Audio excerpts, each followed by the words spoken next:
근데 우리는 이제 결과적으로 발견해 놓으면 거꾸로 기술하죠. 세포가 있고, 세균이 있고, 현미경을 만들고 이렇게 생각하는 거예요. 바슐라르가 뭘 주목하는지 아시겠죠? 인간이 어떤 가설을 만들고 과학적 상상력을 하는 그 부분이 중요한 거예요. 그래서 제가 아까 말씀드린 거예요. 그러다 보니 계속 과학자들을 봤더니 과학자들도 마찬가지예요. 인간이 가지고 있는 기본적인 상상력의 가장 큰 원질이죠. 지수화풍 상상력에서 결코 안 벗어나요. 그러니까 이제 나중에는 저걸로 더 들어가는 거죠. 그래서 어떤 사람은 뭐 바슐라르가 과학 철학자였다가 나중에 문학 이론가가 됐다. 뻥이에요. 바슐라르가 뒤쪽에서 갔었던 근본적인 문학적인 것들을 다루고 이랬던 근본적인 요인은 인간이 가진 상상력의 비밀이고 인간이 어떻게 상상할 수 있는지 그걸 해명하고 싶은 거죠. 저것만 해명되면 문학적 창작의 비밀서부터 과학적 새로운 이론이 만들어지는 모든 비밀을 알 수 있다고 생각한 거예요.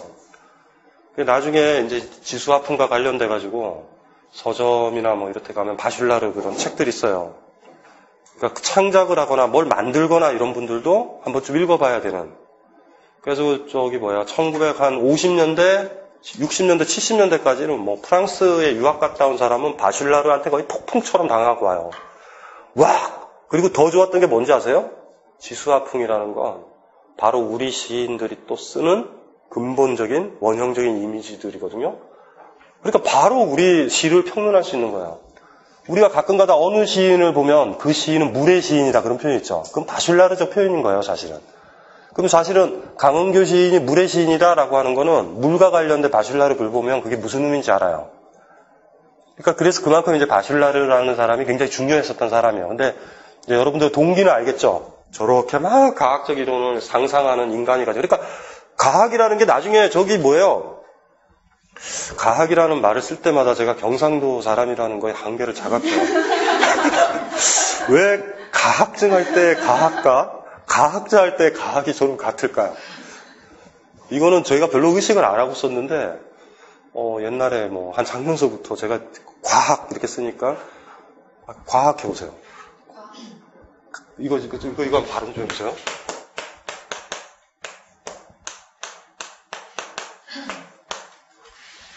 해봐요. 네. 훌륭하다. 변별이 된다. 해보세요. 가학.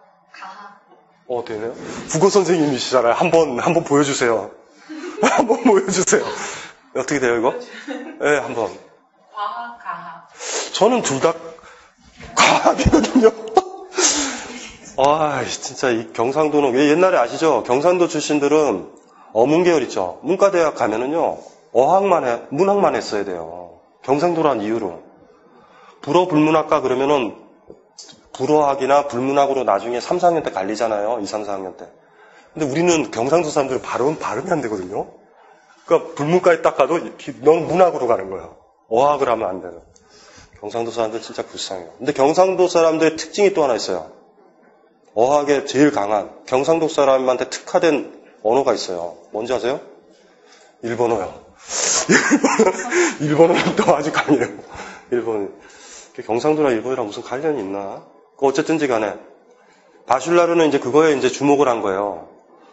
이게 과학책을 배울 때, 과학책이라고 하잖아요. 과학책. 과학책을 배울 때 우리가 세포도 보고 발견된 거를 거꾸로 역순으로 그런 사물이 그런 객관적인 현실이 있었기 때문에 이걸로 관찰한다 이렇게 배우죠. 대학교 때 실험을 할 때도 그렇잖아요. 이미 결과는 다 나온 거 아니에요. 세포 있으니까 현미경으로 관찰하는 거예요. 그래서 물어보니까 그랬잖아요. 세포가 먼저라고. 아니었다라는 거예요. 어떤 이론에서 미세한 것들이 큰 거를 구성한다라는 이론과 상상력이 나오고 그거를 관찰하려는 게 나오고 실질적으로 세포나 균의 사진마저도 현미경으로 찍은 거잖아요. 현미경이 나오지 않았다면 어떤 것도 몰라요, 우리는요. 그래서 인간이 가지고 있었던 의식되네. 이 과학적 활동이죠. 과학적 활동도 상상력이고요. 그래서 바슐라르가 마지막에 그랬죠. 모든 것은 구성된 것이다. 주어진 게 아니라 우리 인간이 구성한 거예요. 우리 인간이 무슨 의문을 가지고 만든 거예요. 그 자체로 존재하는 거 없잖아요. 다시 한번 읽어볼까요? 그래서 이 구절이 강렬한 거야. 모든 지식은 어떤 의문에 대응해서 우리 인간이 가진 이건 뭘까라는 의문에 대응해서 존재하는 법이다. 만약 어떤 의문도 없다면 어떤 과학적 지식도 존재할 수 없다. 어떤 것도 자기 자신으로부터 진행하지 않는다. 어떤 것에다 세포를 넣어요? 세균을 넣어요. 세균은 자기 자신으로부터 세균의 모습을 드러내지 않아요. 어떤 것도 주어지지 않아요. 모든 거는 구성된 거예요. 그렇다고 해서 인간 정신이 세균을 만들었다라는 얘기를 하는 건 아니에요. 하지만 우리가 상상력을 발휘하고 의문도 제기하고 상상력도 발휘하고 이론을 만든 다음에 그거를 관측할 수 있는 현미경과 같은 장치를 만들지 않았다면 어떤 것도 발견되지 않아요. 그래서 중요한 게 뭐예요? 과학 정신의 형성에서 포인트는 인간이 가진 상상력이에요. 그래서 이 바슐라르 전통 때문에 프랑스에서 제일 잘 연구하는 것들이 상상력이에요, 상상력. 질베르트 디랑, 문학동네라는 데서 나왔나요? 상상력에 대한 책이 있어요. 두꺼운 거. 한 700페이지, 800페이지 되는 상상력, 뒤랑일 거예요? 질베르 디랑인가? 나중에 검색어에서 요 책이 아마 가장 강력한 버전 책 하나예요. 인간의 상상력, 문학, 창조, 이런 기타 등등의 비밀을 탐구하고 싶은 사람은 이 디랑이라는 사람, 문학동네일 거예요, 문학동네. 거기서 아주 두꺼운 책, 한 700페이지, 양장본으로 한 500-600대나? 그 정도 꽤 두꺼운 게 있어요. 프랑스에서는 그 바슐라르 이래로 상상력이라는 거 연구를 많이 해서. 왜 아인슈타인이 기가 막히게 상대성 이론을 만들어냈을까, 머릿속에? 그쵸? 처음에 만들었을 때는 긴가민가 하죠? 그러다가 나중에 이제 실험으로 관측되면서 이론이 됐었을 때, 아인슈타인도 속을 수도 있어요. 원래 있었는데 내가 발견했다고. 하지만 바슐라르는 얘기하는 거죠. 만약에 인간이 그거에 대해서 그런 식의 가설을 내세우지 않았고, 그런 상상력이 없었다면, 그거를 검증하려고, 실험하려고, 확인해 보려고 하는 생각도 안 했을 거다라는 거예요. 이해되시죠? 그래서 이 활동마저도 가장 객관적이어 보이는 이 과학이라는 이 장르도 인간이 가진 상상력이요. 영화를 만들고 새로운 스토리를 만들고 하는 거에 작용해서 생각보다 그닥 많이 떨어져 있지 않다라는 게 바슐라르고, 그래서 바슐라르의 전체 저작 세계가 과학서부터 문학까지 왔다 갔다 하는 거예요. 그러니까 제대로 잡은 거죠. 사실 제대로 잡은 거죠. 또 하나가 이제 우리가 문제되는 게,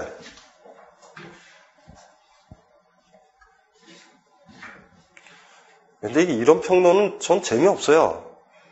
그런 거 있죠. 그러면 이성복 시인은 흙과 물이 결합된 시인이다. 이렇게 얘기하는, 그게 뭐죠?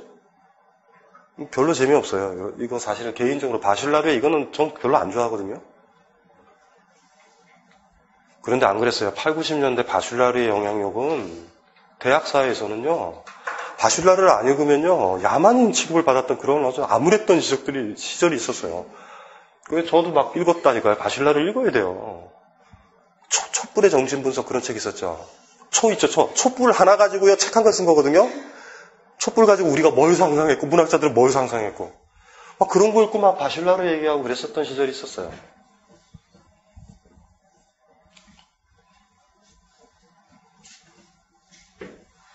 지금의 창비는 옛날 창비는 아니죠. 그냥 대중 출판사로 변했어요. 저 타블로 책도 내는데요. 그쵸? 잘 팔려요. 창비는 5위 메이저 안에 들죠. 성공했죠. 대중이죠, 대중. 그쵸? 대중 업그레이드 된 거죠, 업그레이드. 가끔 가다가 이제 옛날 아우라 있는 책은 내요. 안 팔릴 책이라고 생각하고. 민족주의적인 그런 책들, 진보적인 책들. 백낙천 선생이 살아 계시니까, 백낙천 선생이 돌아가시면 그나마 낼까, 그런 걸? 모르겠어요. 지금 직원들 한 60, 70명 되는 거대 출판 그거죠, 매출액 5위 안에 드니까.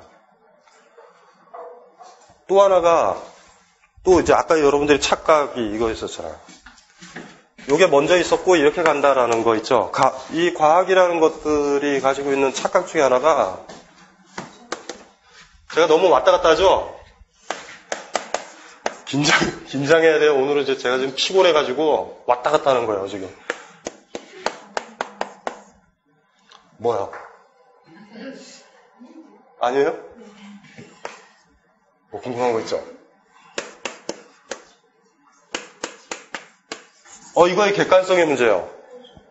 이것도 착각 중에 하나죠. 과학적이다, 인간이 어떻게 못하는 사실이다의 동의어잖아요. 이건 주관적이다가 아니라 과학적이다가 객관적이다의 동의어로 쓰이는 시대잖아요. 이해되죠? 근데 문제는 우리가 알아야 되는 거 하나. 과학에는 역사가 있어요. 과학사가. 충격적인 사실이죠? 역사가 있다니요. 태양은 그닥 변하지 않았는데 2000년 우리 문화가 가지고 있었던 과학이라는 그런 지적인 가장 객관적인 학문 장르에서 역사가 존재한단 말이에요. 아까 선생님이 지적했던 것처럼 세균들이 날뛰고 다녔음에도 불구하고 세균에 대한 이론들은 많이 달랐잖아요. 그러니까 예를 들면 작은 미생물에서 악마다 이런 이론들이 있었던 거 아니에요. 역사가 있어요. 과학에는. 그럼 우리가 지금 왜 이게 중요하냐면 역사가 있다라는 그게 왜 저한테 절절하게 다가오냐면 지금 것도 영원하지 않다라는 거예요. 내가 지금 생각하는 것도 역사적이다라는 얘기잖아요. 그거는 내가 지금 세계는 이래! 뭐 이렇게 주장하는 거 있죠? 나중에 되면 개소리다. 이런 시대를 온다라는 얘기예요. 역사가 있어요. 과학사라는 장르는요, 과학 자체가 인간의 활동일 뿐이다라는 거에 하나의 증거예요. 특정 시기에 과학이 어떤 걸 만들어내서 객관적으로 막 아이폰을 우리한테 보여준다고 하더라도 이해되시죠? 놀랍게도 문학이나 우리 인간 삶에만 역사가 있는 게 아니라 인간의 활동이기 때문에 여기에도 역사는 존재해요. 이게 이제 우리가 또 생각을 해봐야 되는 거죠. 객관적이지 않다라는 거예요.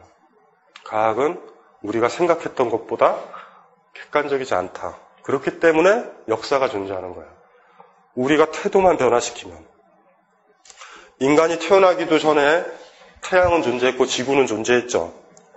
뭐가 변해온 거예요, 지금까지? 인간이 있어온 이래로. 태양과 지구를 바라보는 우리의 상상력. 그것은 변해오고 있는 거예요. 그런데 갑자기 어떤 시대 사람이 지금 내가 본 거는 불변할 거야 라고 주장했을 때 우리는 뭐라고 생각해야 돼요? 그럴까? 과연? 근데 어느 시대나 그렇죠. 왜냐하면 다른 거랑은 진짜 달라요. 막 보여준단 말이에요, 이렇게.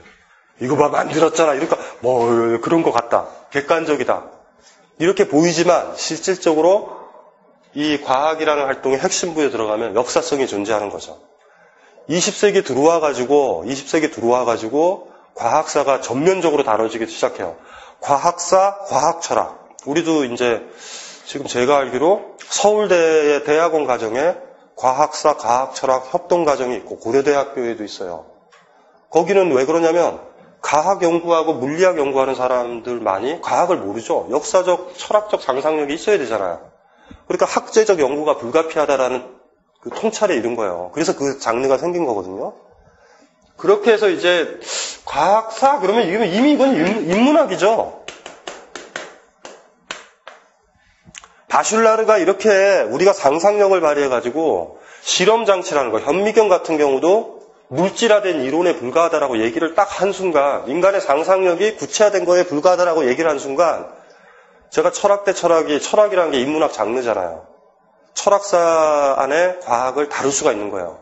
만약에 인간과 무관한 진짜 완전히 별개의 세계다라고 그러면 여기에 과학이죠. 포포와 쿤을 못 넣어요. 이제 중요한 게 이제 그 다음에 이제 뭐 논의가 되겠어요. 역사라는 것들이 어떤 스토리가 생기면, 스토리 알죠? 어떤 사람들이 만나고 헤어지고 변화를 이렇게 겪는 거 있죠.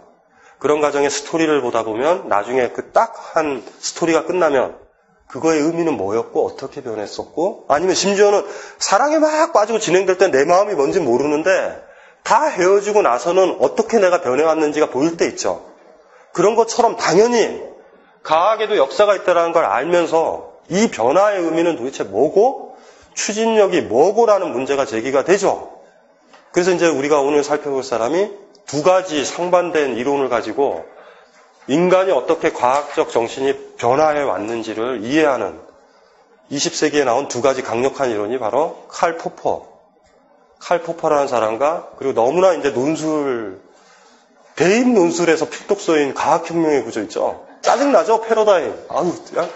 글 쓸 때 패러다임이란 말 써줘야 돼요. 이게 너무 진부한 그 말 있죠. 그걸 만들었던 토마스 쿤. 그 두 사람이 이제 과학에 대해서 이제 생각을 하는 거예요. 어떻게 그 내적 논리가 뭘까? 스토리를 어떻게 이해해야 될까? 이해를 해야 되겠죠? 왜냐하면 과거를 어떻게 기억하고 정리하느냐, 어떤 방향으로 지금까지 왔느냐의 그 방향성이 미래에 우리가 어떤 방향으로 갈 건지를 보여주는 거고, 만약에 현재까지 과학, 기술 같은 것들이 발전해왔던 흐름이 지금은 너무 크죠? 너무 커요. 과학과 기술의 힘은. 예를 들면 그런 거 한번 얘기해보죠. 우리가 지금 원전 수출하는 나라잖아요. 아시죠? 우리 이 반장이 좋아하잖아요. 원전 수출한다고. 왜 우리가 원전을 수출하게 됐는지 아세요? 왜 원전을 수출한 것 같아요? 예? 서양 미국이나 이런 데서는요, 원자력 사고가 빈번해서 원자력 발전소를 없애가지고요, 원자력 발전소를 만들 기술자가 없어요. 포인트가요. 우리는 만들거든요? 근데 문제는 뭐냐면, 석유 있죠, 석유. 석유는 언젠가 고갈되죠. 놀라운 건 원자력도 고갈된다라는 사실은 아세요? 그래서 외국에서는 안 하는 거예요, 원자력을, 그닥. 근데 우리는 갑자기 지금 우리는 기술자가 있는 나라인 거예요, 그러니까. 미국이 못 만들어서 못 만드는 게 아니라, 기술자 하나 만들기 힘든다라고 아시죠? 교량은 다 볼 수 있지만, 교량을 지금까지 한강다리를 몇 개 만든 사람이 있는 나라와, 우린 교량 다 만들었으니까 한 100년 시자라는 나라에서 다리 만들어봐! 못 만들어요, 갑자기. 무슨 말인지 아시겠죠? 왜 이 얘기를 하죠? 예? 역사요? 스토리요? 그것도 아닌 것 같다. 제가 왜 이 이야기를 한 거예요? 그래서 우리나라의 원자력 정책에 그렇게 크게 희망을 갖지 말라라는 거예요. 제 이야기는요, 갑자기 반정부적인 선언이죠. 그렇죠? 예. 우리 저 촬영하시는 분이 그만 떠들고 싫어하는데요. 근데 그 원자력이라는 문제와 그 화학, 석유와는 같은 거예요, 본질은요. 원자력 발전소를 많이 짓는다는 건 아무 의미가 없죠. 그 소비되는 자원이잖아요. 어떤 것들이 있고, 그거를 써서 쓰는 거잖아요. 그래서 진짜 우리가 에너지 미래로 가는 거는 그런 거예요. 조력 발전 있죠. 풍력이라든가 이런 거 있죠. 그런 쪽으로 가야 돼요. 무조건요. 어쨌든지 간에 왜 그런 게 항상 문제가 되냐면, 석유 자원 같은 것만 문제도 우리가 앞으로 남아있고 후손들이 써야 될 걸 다 쓸 권리가 우리한테는 없어요. 인간적 권리가 없는 거예요. 그러니까 고갈되는 그렇게 소비재와 관련된 소비되는 그런 자원들은요, 우리 태어난 아이들이랑 합의 본 것도 없고 우리가 다 쓰면 그 땡인가요? 너희들 알아서 해. 일단 우리가 급하니까 우리가 쓰고 본다. 이런 것들은 진짜로 야만적이고 이기적인 거예요. 인문적 상상력을 조금 발휘한다면, 아니죠? 인간에 대한 애정을 발휘한다면 우리가 아이들한테 남겨줘야 될 거는 원자력 발전소는 아니에요. 바람을 어떻게 이용하고, 태양을 어떻게 이용하고, 지열을 어떻게 이용하고, 무슨 소린지 알죠? 지구의 사이클 있죠? 지구가 순환하는 거에 그 흐름에 따라서 에너지를 얻어내는 거. 뭘 태우거나, 이런 것들 있죠? 뭘 소비하거나 이런 건 사실 굉장히 위험한 짓이죠, 그러니까 우리가 자랑은 아닌 거예요. 우리가 원자력 발전소를 수출한다. 자랑은 아닌 거죠. 그리고 원자력의 진화들을 강조할 거예요. 원자력은 클린하고 오래 가고. 뭘 오래 가요, 오래 가기는. 뻔한 거죠. 태워서 하는 거랑 똑같은 건데. 그 차이, 그쵸? 우라늄이 떨어진다. 우라늄도 매장량이 정해져 있는 거예요. 뻔하죠? 그러니까 똑같은 거란 말이에요, 사실은. 그래서 요번에 최근에 우리 이 반장이 우리 연초에 자랑하는 거 짜증나 죽겠어요. 장난치냐? 원자력 발전하다가 또 자전거 타라고 그러다가 우리 보고 어떻게 하라는 거예요? 원자력 자전거를 만들까요? 그러니까 그런 문제들 같은 경우. 그러니까 우리가 그 얘기하려고 그랬다. 우린 너무 압도적인 거예요. 그러니까 과학 기술이랑 과학이 정확하게 뭘 얘기하는지 있죠. 그 내적 논리가 뭐고 그 전문가들이 방송에서 떠드는 얘기 있죠. PD가 잘라버린 그 얘기만 듣고 믿으면 안 돼요. 원자력 발전 그러면 석유가 떨어지면 원자력 발전소를 세워야 되지 이렇게 생각했죠, 여러분들. 둘 다 고갈되는 자원을 바탕으로 한 거잖아요. 석유 다 태우면 못 쓰고 우라늄 다 쓰면 분열시키면 못 쓰는 거죠. 이해되시나요? 그러면 그건 막장이고 끝장이 보이는 거예요. 물론 그것이 오염을 시키고의 문제는 차치하더라도. 그러면 딱 보면 우리 머릿속에 석유 원료랑 우라늄 원료는 같은 거다 본질적으로. 이런 거를 근데 얘기를 안 해준다? 방송에서 이런 어떤 몇몇 이제 KBS나 이런 데 보면 잘 자르겠죠. 우라늄은 석유보다 훨씬 오래 가고요. 오래 쓸 수 있고요. 이런 헛소리를 한다고요. 드디어 우리도 원전을 수출할 수 있어요. 자랑하고. 자랑인가요, 그게? 모르겠어요, 그런 것들이. 그래서 제가 얘기하려는 거는 옛날에 300년 전, 200년 전에 지금과 같은 대규모의 인재들이 모여서 자기가 뭐 하는지 모르고 부속품처럼 연구해서 뭐 하나 만들어져서 너무나 복잡하게 만들어지는 이것 때문에 우리는 도대체 저들이 무슨 짓을 하고 있는지를 모른단 말이에요. 그러니까 우리한테 더 요구되는 것들은 과학에 대한 역사, 과학의 내적 논리, 과학자들은 어떻게 실험하고 이런 것들에 대해서는 알아야 돼요. 그리고 그것이 우리 인간한테 어떤 영향을 끼칠지. 이걸 알아야지만 우리가 예를 들면 황우석 나오면 좀 당혹스럽잖아요. 모르니까. 황우석 사태 기억나죠? 근데 그런 것들이 우리의 현실적인 문제예요. 오히려 보면. 왜냐하면 핵무기 하나 만들어졌을 때 파괴력 아시죠? 옛날에 인간이 과학기술 발달했자 돌도끼냐 쇠도끼냐인데 근데 이 핵무기는 게임이 다르잖아요. 그러니까 우리한테 더 압도적인 게 된 거죠. 그래서 사실은 시간이 가면 갈수록 우리 인간이 하는 과학활동에 대한 인문학적 반성, 성찰들은 늘어나요. 그래서 이게 비전이 있다. 이래가지고 똑똑한 아이들이 과학사, 과학철학 협동과정에 들어가는 거예요. 수요가 있다는 느낌 확 오죠. 왜냐하면 인문학적 성찰도 하고 그 과학활동에 대해서 정보도 아는 거니까. 하지만 굳이 거기를 안 들어간다고 해도 우리 주변에 널려있는 게 과학 아니에요. 과학. 그거 알아야 된다니까요. 그리고 매번 과학정책이 뭐가 만들어지고 뭐 하나 새로운 게 많고 원전 하나 들어가는 것도 무슨 의미인지 이해되시죠? 그거에 대해서 책들을 통해서 읽어야 되고요. 물론 그 기초에는 뭐가 있냐면 오늘 좀 이따 살펴볼 과학사. 인간이 어떻게 과학이라는 활동을 끌어왔고 세계를 보는 그런 어떤 이해들 있죠. 그 상상력들이 어떻게 변했는지를 알아야 되는 거예요. 그래서 어쩌면은 그래서 철학 대 철학 쓸 때 포포와 쿤을 읽는 이유도 거기에 있어요. 중요한 문제니까 어떻게 이걸 이해할지. 저희가 이제 잠깐 쉬었다가 이어서 포포와 쿤 이야기를 해볼게요.